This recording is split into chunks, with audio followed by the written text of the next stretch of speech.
கட்டபொம்மன் நாடகத்தினால் மட்டும் பல நாடகக் கலைஞர்களின் குடும்பங்களிற்கு தொடர்ந்து நீண்ட காலம் வாழ வழிவகுத்தார்.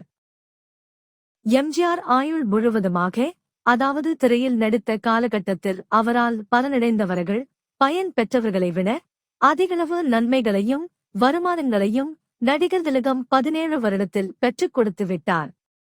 இதைவிட பெரிய சாதனை வேறு இருக்குமா? யாரை யார் வென்றார்கள்?